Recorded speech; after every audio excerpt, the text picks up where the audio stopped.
오늘부터 사도행전 말씀 전하는데요. 정말 우리 교회에 다시 한번 사도행전의 역사가 일어나기를 소망하는 마음으로 그렇게 사도행전 말씀을 전합니다. 듣는 성도들도 정말 우리 교회에 다시 초대교회와 같이 사도행전과 같이 그런 하나님의 역사가 나타나게 해주십시오.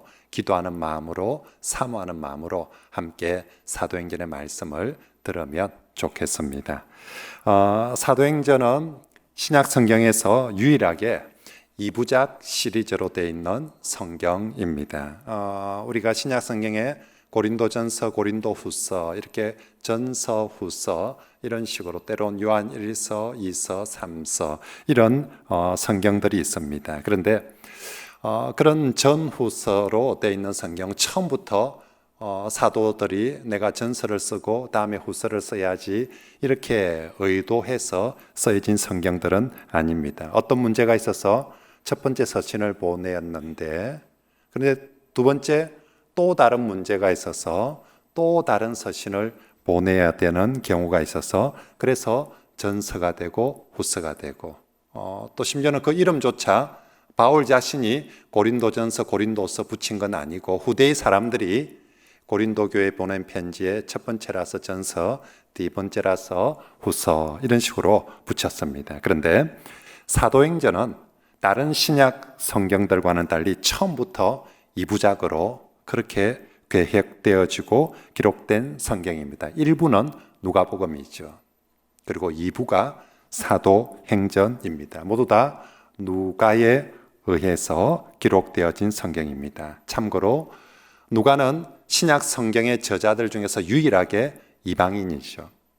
다른 모든 신약 성경은 유대인들이 기록했는데 누가복음, 사도행전만큼은 이방인 누가가 기록한 성경입니다. 아무튼 누가는 처음부터 의도적으로 누가복음, 사도행전 이렇게 나누어서 기록했고 그래서 우리 신학을 공부하는 학자들은 이 누가복음, 사도행전을 누가가 기록했기 때문에 또 같은 기획 의도를 가지고 기록했기 때문에 이 성경을 누가행전, 누가복음과 사도행전을 합쳐서 누가행전이라고 그렇게 이름 부르기도 합니다.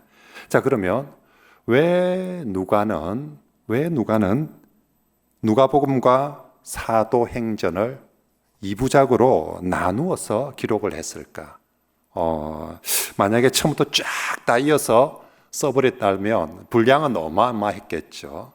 너무 분량이 많아서 나누었을까? 왜 누가는 누가복음, 사도행전 이렇게 나누어서 기록을 할까? 그 이유는 누가가 이 2부작 성경을 어디에서 나누는지를 보면 잘 알 수가 있습니다. 오늘 누가가 2부작 성경을 기록하면서 어디를 기준으로 나누느냐 하면 예수님의 십자가 죽음이나 부활을 기준으로 나누는 것이 아니라 예수님의 성천을 나눔의 분기점으로 사용하여서 그래서 누가복음이 예수님의 성천까지 기록하고 사도행전은 성천 이후부터 그렇게 기록을 합니다. 자, 1절, 2절 같이 한번 읽어볼까요? 시작. 데오빌로여, 내가 먼저 쓴 글에는 그가 택하신 사도들에게 성령으로 명하시고 성천하실 날까지의 일을 기록하였노라. 누가가 분명히 밝히고 있습니다. 내가 첫 번째 쓴 글에는 성천하신 날까지의 일을 기록하였노라. 첫 번째 쓴 글이 누가복음입니다. 누가복음에는 성천하신 날까지의 일, 실제로 누가복음 그렇게 적혀 있고요. 자, 그리고 이제 사도행전은 성천 이후부터 그렇습니다. 누가는 역시 예수님 이야기를, 예수의 복음 이야기를, 예수님 이야기를 전해주고 싶습니다. 그런데 이걸 두 번에 걸쳐서 나누어서 전해주는데 첫 번째는 예수님이 성천하기 전까지 지상에서 계시는 동안의 일들을, 그래서 성천 이전에 예수님의 지상 사역을 누가복음을 통해서 전해주고 그리고 성천하신 이후에는 예수님의 천상 사역에 대해서 누가는 예수께서 부활하시고 성천하셔서 살아 계심을 믿었습니다. 그리고 그의 성도들에게, 독자들에게 이 사실을 전해주고 싶고, 예수님은 천상에서도 여전히 그의 사역을 하고 있음을 소개해 주는 거죠.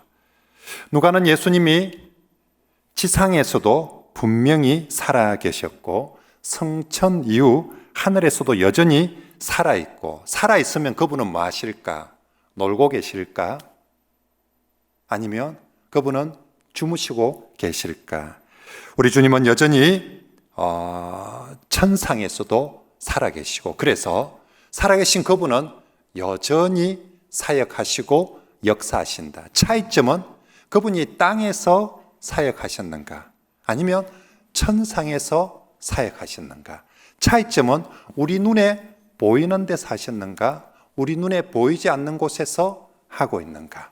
차이점은 지상에서는 그분이 직접 사역하셨다며, 이제 천상에서는 그분이 남겨두신 그의 교회와 그의 성령을 통하여서 사역하신다. 바로 그 차이점입니다. 그래서 이제 사도행전은 주 예수님께서 남기신 그의 사도들을 통해서, 그리고 주님이 보내신 그의 성령을 통해서 역사하는 주체는 예수 그리스도. 예수 그리스도가 어디에서? 천상에서 누구를 위하여서? 그의 백성들을 위하여서, 누굴 무엇을 통하여서? 그의 사도들을 통하여서, 그의 성령을 통하여서 오늘도 지금도 사역하고 계신다. 그분의 역사심이 어떠하신지를 사도행전을 통해서 보여주고 있는 것입니다. 누가복음이나 사도행전이 기록될 당시 교회는 1차적으로 교회가 생기고 1차적으로 큰 위기의 시대였습니다. 첫 번째 위기는 곧 오시리라 하신 예수님이 오지 않은 것이었죠. 예수님 성천하시면서 이 세대가 지나기 전에 내가 곧 오리라, 속히 오리라 라고 하셨는데, 예수님 성천하시고 나서 30년이 지나도록, 40년이 지나도록, 그러면 한 세대가 지나는데 40년 세월이 지나도록 예수 그리스도가 오시지 않는 거예요. 이게 교회로 봐서는 너무 힘든 일이었습니다. 왜 예수님이 오시지 않을까? 왜 예수님이 안 오실까? 분명히 오신다 했는데, 지금 이 모든 힘든 건 예수님이 오셔야 해결되는데 왜 오신다는 예수님이 오시지 않을까? 이것이 성도들에게, 어려움 중에 살아가고 있는 성도들에게 큰 위기였습니다. 또 하나의 위기는 이 시기에 기독교에 대한 본격적인 박해가 시작됩니다. 로마 황제는 로마의 이름으로 교회를 박해하기 시작하고, 그리고 AD 70년경에 예루살렘 성전이 파괴가 되고 난 이후에 유대인들은 기독교인들을 이제는 적으로 여깁니다. 그전에는 그냥 비슷한 동네쯤으로 여겼는데, 이웃 사촌쯤으로 여겼는데, 이 시기부터 유대인들도, 로마인들도 교회를 박해하고, 유대인들도 앞으로 너희는 회당에 오지 마라, 출교를 내립니다. 출교, 회당으로부터의 출교. 그 시절에 유대 사회에서 회당으로부터의 출교, 지금 우리로 치면 거의 대한민국에서 추방되는 같은 그런 느낌이죠. 아무튼 예수님은 오시지 않고 로마인들의 박해, 유대인들의 박해, 그렇게 해서 성도들은 참 불안함 속에서, 때론 두려움 속에서 그렇게 신앙생활을 하고 있는 때가 바로 누가복음과 사도행전이 기록되던 시기였습니다. 이때 누가는 예수님 얘기를 하는 거예요.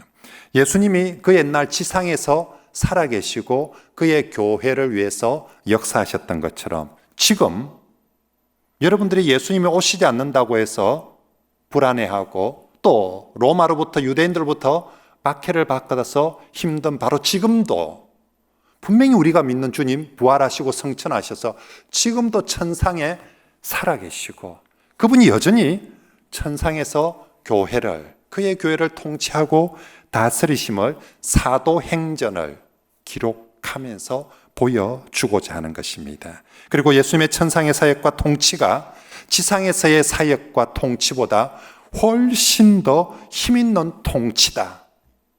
예수께서 지상에서의 사역은 고난, 낮아짐, 십자가의 사역이었습니다. 그래서 어떤 사람들이 보기에는 참 저 사람 초라하다, 힘없다라고 여겨지는 사역이었지만 예수님의 천상에서의 사역은 놀라운 능력과 위엄의 사역임을 사도행전을 통하여서, 누가복음에서 예수의 지상 사역의 고난과 십자가와 그 정말 질고의 사역을 보였다면, 이제 사도행전에서 주님의 천상의 사역은 사도행전에서 훨씬 더 놀랍도록 더 위엄 있고 더 정말 능력 있도록 나타난다는 걸 그의 교회들에게 보여주는 것입니다. 그러므로 우리도 오늘 이제부터 사도행전 말씀을 보면서 지금 우리도 똑같습니다. 저도 오매불망 정말 낮에나 밤에나 주 예수님 오시기를 간절히 기다리는데, 우리 선조들이, 우리 선배들이 기다렸던 것처럼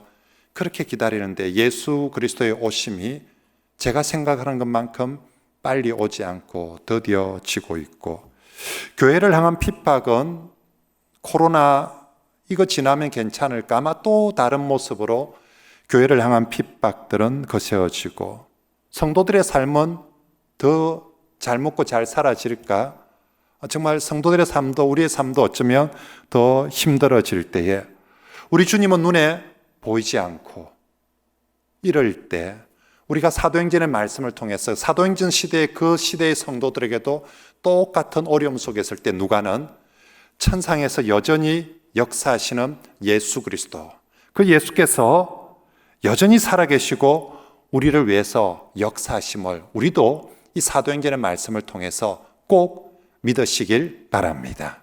누가가 사도행전을 기록하는 목적이 바로 그것입니다. 힘든 성도들에게 예수님 하늘에 살아계시다, 그리고 놀고 있지 않고 그분이 여전히 사역하신다, 사도행전을 봐라, 그의 사도들을 세우시고 그의 교회를 세우시고 그의 성령을 보내셔서 이렇게 멋지게 사역하고 있다라고 외치고 있는 것입니다. 사도행전의 교회에서 역사하셨던 우리 주님께서 오늘 우리 시대에도 우리 교회를 통하여서 우리 가운데서 반드시 역사하시고 그의 놀라운 은혜와 능력들을 베풀어 주실 줄 믿습니다. 그런 믿음으로, 그런 기대감으로 우리가 이 말씀을 봅시다. 자, 그러면 우리 예수님 지상에서도 그렇게 열심히 사역하시고 천상에서도 사역하시는 주님이 그렇게 예나 지금이나 사역하고 있는 핵심이 뭘까요? 그것은 한마디로 하나님 나라의 운동입니다. 3절을 같이 한번 읽어볼까요? 시작. 그가 고난받으신 후에 또한 그들에게 40일 동안 그들에게 보이시며 하나님 나라의 일을 말씀하시니라. 아멘. 누가는 사도행전을 시작하면서 예수 그리스도가 부활하시고 나서 40일 동안 성천하기까지 뭐 하셨냐면 하나님 나라 일을 하셨다라고 소개하고 있습니다. 예수님이 지상에서 공생에 처음 시작할 때 뭐 하셨는가?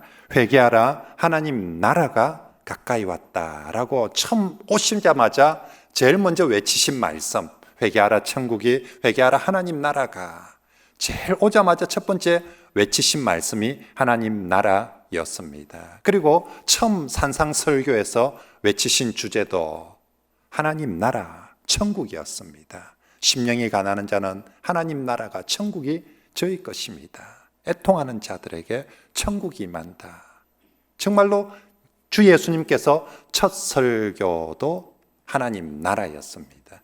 갈릴리에서 하나님 나라를 힘써 전하였습니다. 예루살렘으로 오르는 길, 누가복음에는 예루살렘으로 올라가는 긴 여정을 소개합니다. 다른 성경들과는 달리 그 긴 여정 속에서 계속 하나님 나라를 전하시고 예루살렘에 올라가서도 하나님 나라를 전하셨습니다. 그리고 부활하시고 성천하고 나까지, 부활했으니까 좀 쉬었다가 몸 좀 돋웠다가 하늘로 올라가신 것이 아니라 부활하고 성천하기까지 지상에서 40일 동안 계시는 동안 또 하나님 나라 반복하고 복습하고 다시 굳건하게 제자들에게 굳건하게 한 번 더 새겨주는 말씀, 하나님 나라였습니다. 그리고 사도행전은 이제 사도들도 예수님의 뒤를 이어서 계속해서 하나님 나라 운동을 펼쳐나갔음을 보여줍니다. 그래서 사도행전 1장 3절에 예수님의 하나님 나라로 사도행전은 시작을 하고요.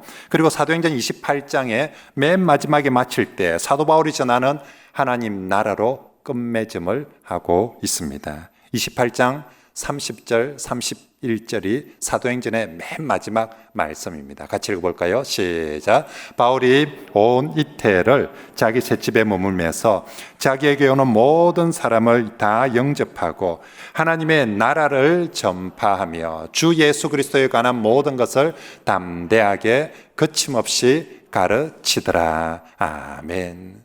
사도행전의 처음 시작에 예수께서 뭐 하셨나? 하나님 나라 전하셨는데 사도행전이 맨 끝날 때 사도 바울이 로마에 가서 뭐 하고 있었냐면 마지막 하나님 나라 셋집에서 자기에게 오는 모든 사람들에게 하나님 나라를 전하였다. 결국 예수님에 의해서 시작된 하나님 나라 운동, 저 갈릴리라는 식민지 땅에 아주 조그마한 시골 마을, 또 정말 바닷가 마을, 그 갈릴리라는 말에서부터 시작된 하나님 나라 운동이 예수께서 그 하나님 나라 운동을 예루살렘으로까지 끌고 이어가십니다.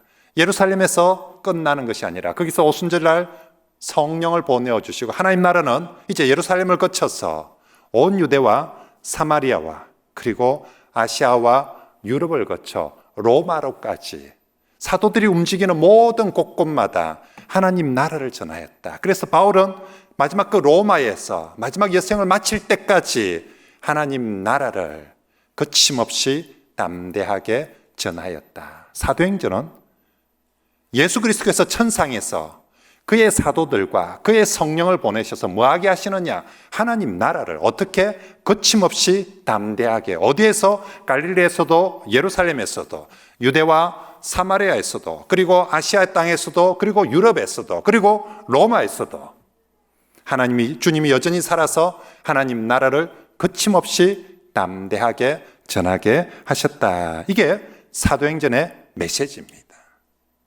독자들에게 이 얘기를 들으라는 것입니다. 그리고 사도행전의 특징 중에 하나는 신약 성경 중에서 끝마무리가 없는 유일한 성경입니다. 구약 성경에 끝마무리가 없는 대표적인 성경이 요나서입니다. 요나서도 마무리가 없어요. 질문하고 대답도 없고 그렇게 질문으로 끝나는데 신약 성경에서 유일하게 마지막 마무리가 없는 성경 사도행전입니다. 보통 다른 성경은 축도로 마무리하든지 문안인사로 마무리를 합니다. 근데 사도행전 28장에 어떤 문안인사나 축도 마무리가 없이 그냥 28장 마지막 절에 바울이 하나님 나라를 거침없이 담대하게 이렇게 마무리를 내고 맙니다. 사도행전이 왜 끝마무리를 하지 않을까요? 그건 이제 바울 다음에 또 그 행전의 바톤을 이어받는 누군가를 기대하기 때문입니다. 예수 그리스도로부터 출발한 이 하나님 나라 운동, 예수께서 제일 먼저 주자가 돼서 달립니다. 하나님 나라의 이 봉을, 깃발을 베드로에게 넘깁니다. 베드로가 이어받았습니다. 요한에게 넘깁니다. 요한이 이어받았습니다. 또 사도 바울에게 넘깁니다. 사도 바울이 온 동네를 다니면서 이 하나님 나라를 외치면서 로마에까지 외쳤습니다. 이제 29장은 왜 28장에서 그래서 잘했습니다. 축도하고 복이 있을지어다 하고 마칠 때인데 왜 그렇게 마무리를 하지 않을까요? 이제 누군가가 바울의 뒤를 이어서 바로 이 하나님 나라의 바톤을 받아서 달릴 주자들을 기대하고 있기 때문입니다. 그래서 사도행전 29장은 교회와 성도의 행전으로 이어져 가야 한다는 것이지요. 그래서 사도행전은 열어놓고 마무리를 하는 거죠. 축도로 끝을 내는 것이 아니라. 그리고 이제 사도행전 29장에 행전의 역사를 이어나가야 될 정말 우리 교회들, 성도들이 이제 29장 행전의 역사를 이어가야 됩니다. 우리들이 써야 되는 행전은 어떤 행전일까요? 우리 모두민족교회가 또 우리 성도가 써야 될 행전, 내가 얼마나 돈을 많이 벌었는지 행전을 기록하고 싶습니까?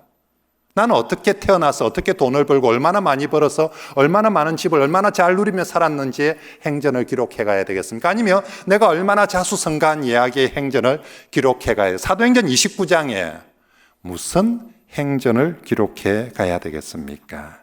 우리가 사도행전 29장에 기록해야 될 우리 교회의 행전, 우리의 행전, 역시 주제는 하나님 나라의 행전이어야 될 줄 믿습니다.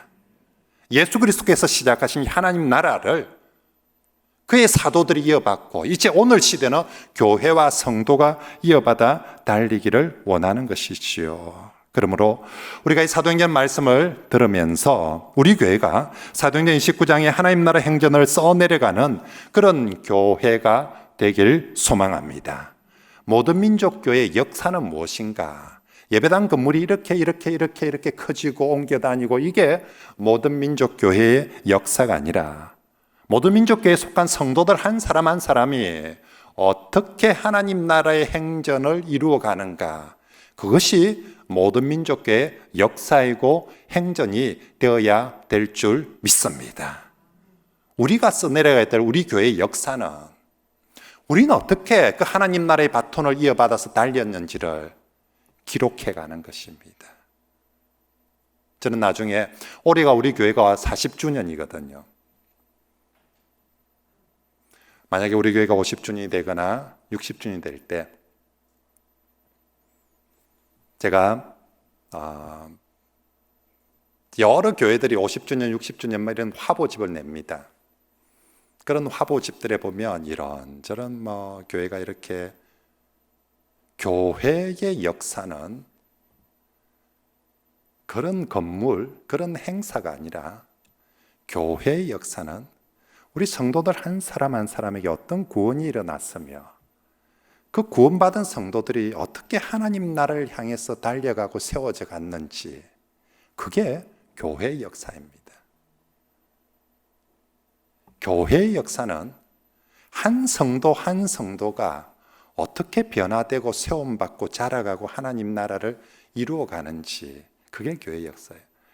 제가 작품을 한번 지금은 여력이 안 돼서 작품을 정말 대한민국의 사도행전 29장을 써내려가는 교회로서 역사들을 그렇게 우리도 기록하고 남기고 싶은 마음이 있어요.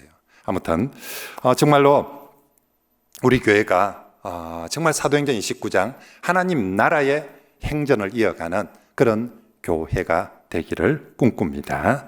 자, 그렇다면 여기서 우리 잠깐 살펴볼 것은요, 하나님 나라, 예수께서 꿈꾸셨던 하나님 나라 도대체 무엇이며 또 하나님 나라를 이룬다는 것은 어떤 것입니까? 하나님 나라의 핵심은 우리가 나라, 그죠? 국민, 주권, 영토, 이 세 가지 구성 요소가 제일 중요하다고 하는데, 하나님 나라에서는 영토도 아니고요, 국민도 아니고 가장 중요한 핵심은 하나님의 통치, 하나님의 주권, 하나님의 왕권입니다. 그러므로 하나님 나라가 된다는 것은 하나님의 통치를 받는 하나님의 백성들이 생기고 세상과는 다른 새로운 공동체를 이루어가는 것이 하나님 나라가 된다는 것입니다.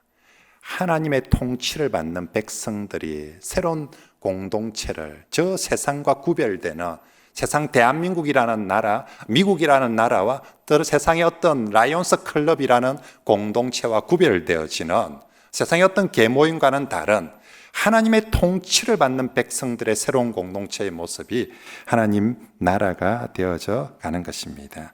원래 이 세상은 하나님이 창조하셨으니 당연히 하나님이 통치자이고 왕권을 가지십니다. 그리고 인간은 하나님의 대리 통치자로 세워졌습니다. 그런데 하나님의 통치 영역에 사탄이 들어와 인간을 유혹하고 죄지은 인간들은 사탄의 통치를 받게 되면서 사탄의 권세 아래, 사탄의 나라 아래에 속하게 되고 말았습니다. 그리고 사탄은 하나님께서 대리 통치자를 세운 것처럼 사탄도 시대마다 그의 대리 통치자를 세웠습니다. 때로는 로마 시대의 황제를, 공산주의 시대는 공산 독재자를, 지금 자본주의 시대는 또 다른 자본 유물 사상들이나 사람들을 어떤 모습으로든지 사탄도 그의 대리 통치자를, 요한계시록엔 그걸 때로는 짐승이라고 때로는 용이라고 시대마다 다른 모습으로 나타나서 아무튼 그의 권세를 나타내고 사람들을 그에게 복종케 하고 굴종케 하고 얽매어 붙잡아냅니다. 그리고 결국은 사망으로, 억압으로, 흑암으로, 파멸로 끌고 가는 것이 사탄의 나라의 특징입니다. 하지만 이제 하나님께서 이 땅의 사람들을 사탄의 권세 아래 버려두지 않으시고 다시금 하나님 나라로 회복하고자 하십니다. 하나님의 회복 프로젝트가 작동되어지고, 그래서 하나님께서 다시 우리를 하나님 나라로 회복하고자 말씀을 주셨습니다. 선지자도 주셨습니다. 그리고 급기야는 결국은 예수님까지 우리에게 보내어 주셨습니다. 그리고 예수님 이 땅에 사탄의 권세 아래 있는 죄인들을 구원하고 하나님의 백성 삼으시려고 제일 먼저 오셔서 하나님 나라가 임하셨다라고, 하나님 나라가 가까이 왔다라고 선포하시며 그 하나님 나라가 어떤 것인지, 그리고 어떻게 하나님 나라에 들어올 수 있는지, 어떻게 하나님 나라의 백성이 되는지 가르치고 전파해 주셨습니다. 그리고 하나님 나라가 이루어져가는 모습이 구체적으로 어떤 모습인지 그림으로 보여주기 위해서 귀신을 내어 쫓아 보내줍니다. 저렇게 귀신 아래 얽매였던 사람에게 귀신을 내어 쫓아서 참 자유가 무엇인지 보여주십니다. 병든 사람들에게 병을 고쳐주십니다. 귀신이 작동하는 여러 것 중에, 사탄이 작동하는 쭉 중에 하나가 병듦 가운데서 고통하는 그들에게 치유해 주심으로 자유와 평강을 주십니다. 심지어는 죽은 사람도, 정말로 죄의 권세 아래서 죽을 수밖에 없는 죄인 그 죽은 사람도 살려주심으로 정말로 하나님 나라가 이렇게 생명을 얻는 것이다 보여주시고, 마지막으로 심지어는 죄인들의 그 모든 죄를 용서하기 위해서 예수님 자신이 십자가를 보여주시고 십자가를 지시면서 하나님 나라가 이렇게 이루어지고 적용되어짐을 보여주셨습니다. 이 모든 것들이 예수님의 말씀하심도, 예수님의 사역하심도, 예수님의 십자가 지심도 사탄의 통치에서 하나님의 통치, 하나님 나라로 인도하기 위해서 행하신 일들입니다. 그래서 누가복음의 예수 그리스도의 모든 말씀과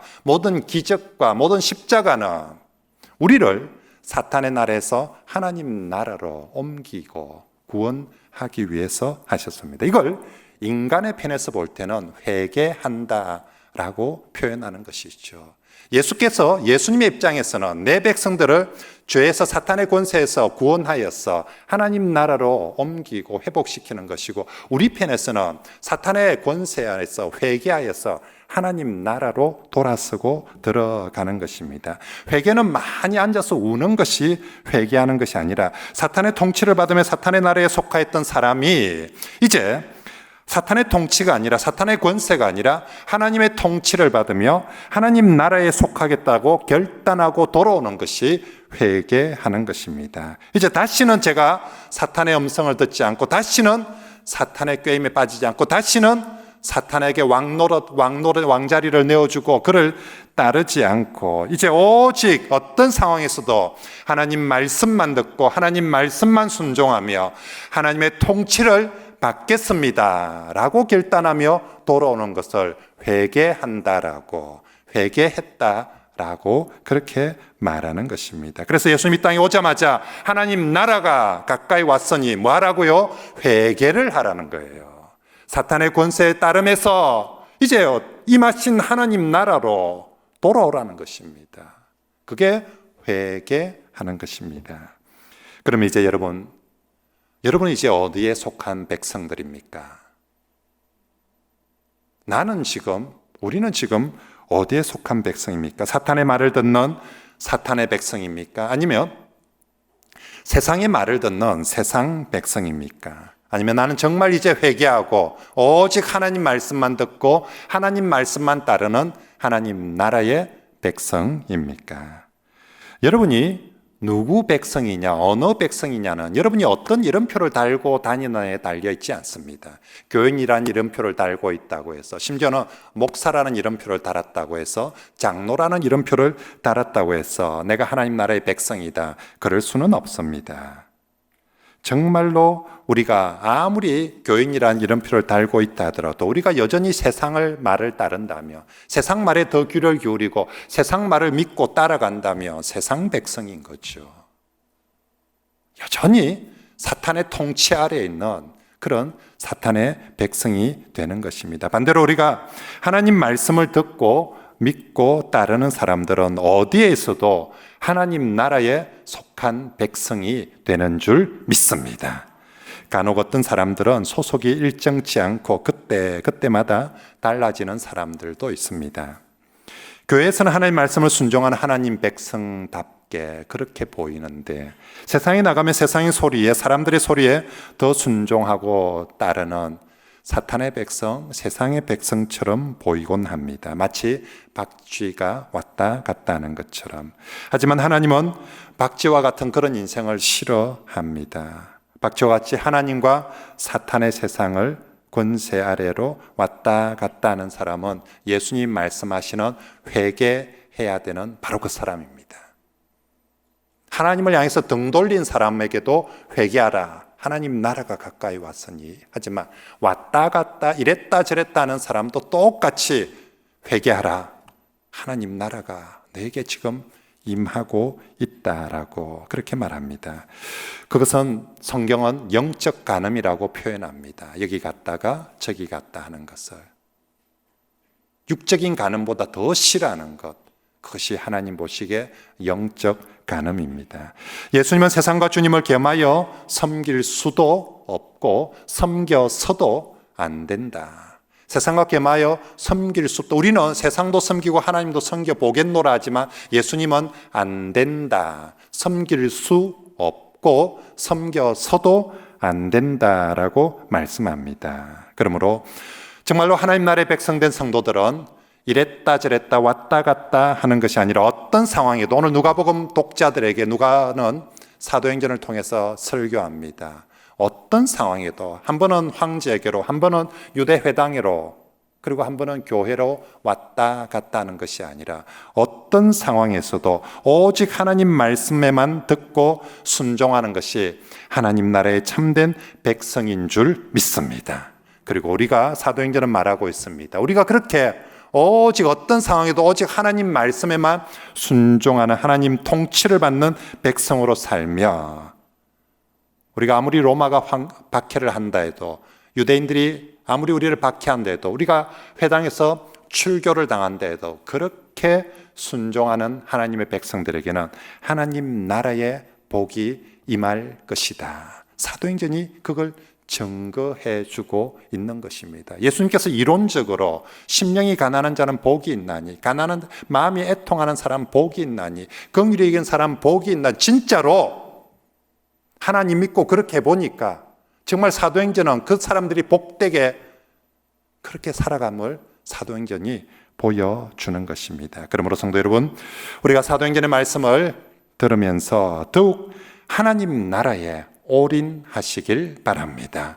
왔다 갔다 하는, 이랬다 저랬다 하는 성도들이 아니라 하나님 나라에 줄기차게, 그것을 충성이라고 합니다. 그것을 온전한 믿음이라고 합니다. 충성되이다, 신실하다, 왔다 갔다 하지 않는 거예요. 상황이 바뀐다고 해서, 그죠? 우리 예수께서 신실하셨습니다. 충성되셨습니다. 우리도 그 하나님 나라에 신실하고 충성됩시다. 코로나가 와도, 세상이 박해를 해도, 외면을 해도, 무시를 해도, 내 처지가 힘들고 어려워도 여전히 하나님 나라에 올인합니다. 그리고 우리를 통해서 하나님 나라가 이 땅에 이루어지기를 꿈꾸시길, 다른 어떤 꿈이 아니라 예수 그리스도의 꿈이 나의 꿈이 되고 예수 그리스도의 비전이 나의 비전이 되어서 나를 통해서, 우리 교회를 통하여서 하나님 나라의 꿈이 이루어지기를. 사도행전에서는 예수님은 하나님 나라의 꿈을 위해서 사도들을 택하셨습니다. 그리고 그들이 그 하나님 나라의 꿈을 이루어갈 수 있도록 그의 성령을, 예수님께 물어봅니다. 왜 성령을 보내어 주셨습니까?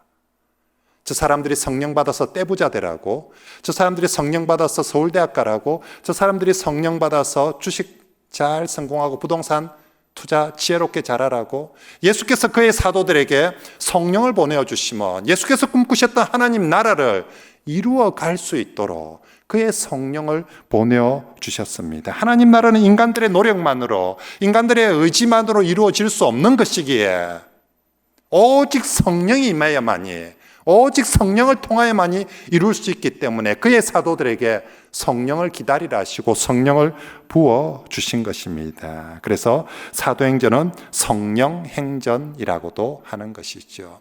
사도행전은 첫째는 하나님 나라의 행전입니다. 둘째는 성령에 의해서 이루어지는 성령 행전입니다. 사도행전의 주제가 무엇입니까? 하나님 나라의 행전입니다. 사도행전은 하나님 나라의 행전은 어떻게 이룰 수 있습니까? 성령으로만 이루어질 수 있습니다. 그래서 사람들의 행전이 아니라 성령 행전입니다. 4절과 5절 말씀, 우리 주 예수님께서 이 하나님 나라를 얘기하시고 제일 먼저 성령을 기다리라, 성령을 받으라. 같이 읽어봅시다. 시작. 사도와 함께 모이사 그들에게 분부하여 이르시되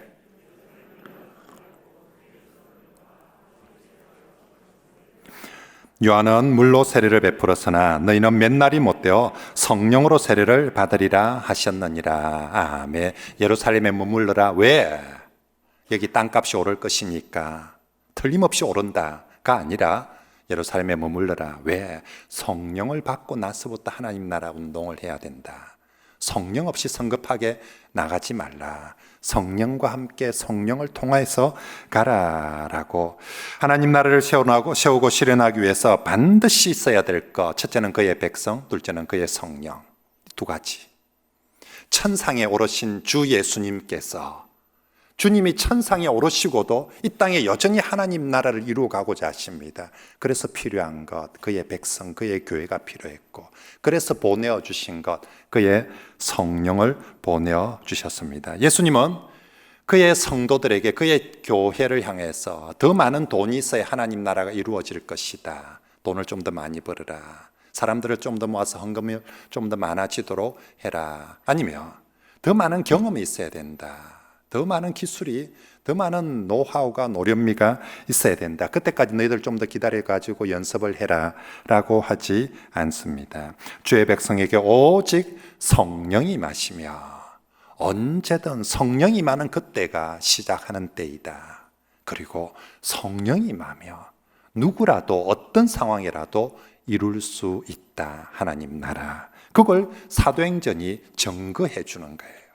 이 사도들이 돈이 좀 더 많아서 옛날보다 좀 더 지혜로워서 좀 더 다른 것이 아니라 이 사도들이 성령을 받고 시작하니까 그 어려운 시대에 해나가더라는 것입니다. 무엇을? 하나님 나라를.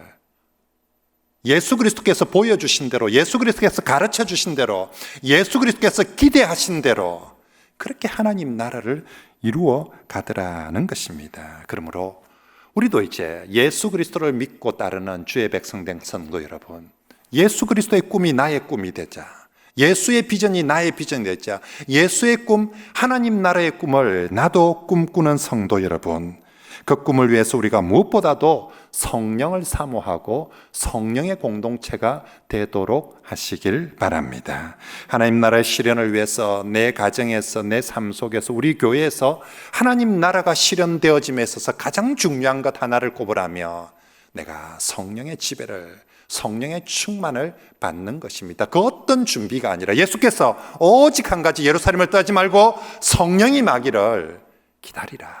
그 성령과 함께 하나님 나라를 해야 된다고. 지금도 똑같습니다. 우리 시대 나이가 많고 적고 어리고 이런 문제가 아닙니다. 돈이 있고 적고 없고 이런 문제가 아니고 우리의 경험의 문제가 아니라 오직 성령이 너희에게 임하시면, 정말로 성령이 우리와 임하고 충만하며 우리가 아무리 부족하다 할지라도, 시절이 아무리 코로나라 할지라도, 아니 이보다 더 어려운 상황이 펼쳐진다 할지라도 주 예수님은 살아계셔서 바로 그 성령을 통하여서 얼마든지 하나님 나라를 이루어 가실 줄 믿습니다.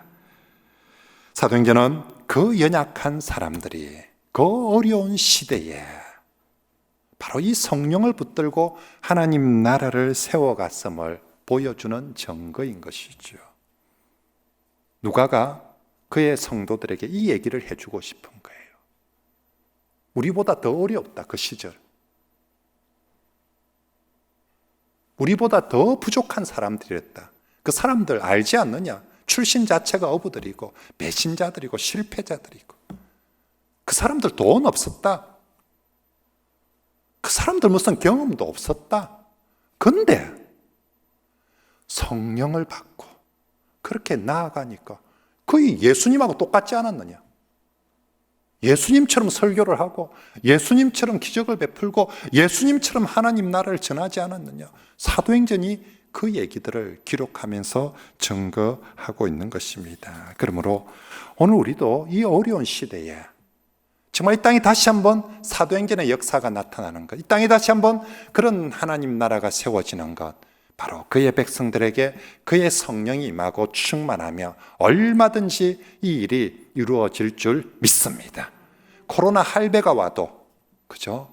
더한 것이 오도 이 상황에도 얼마든지 다시 복음으로 다시 성령을 붙들고 우리 하나님 나라를 세워가는 것입니다. 이제 말씀을 정리하겠습니다. 누가는 사도행전을 통하여서 예수님이 성천하시어 지금도 천상에서 그분은 살아서 역사하신다.